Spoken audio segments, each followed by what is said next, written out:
Hey, what's up everybody? This is Adam with Reese Customs, and today we're going to take all of this red oak and turn it into a beautiful island countertop.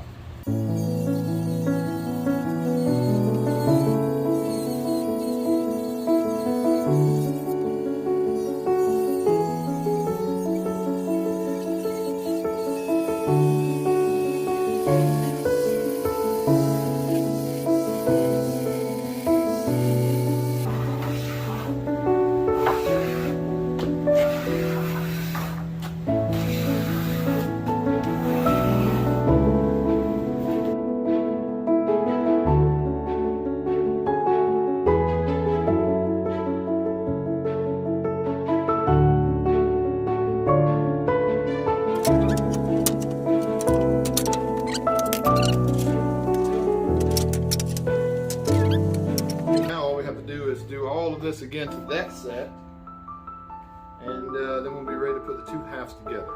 So.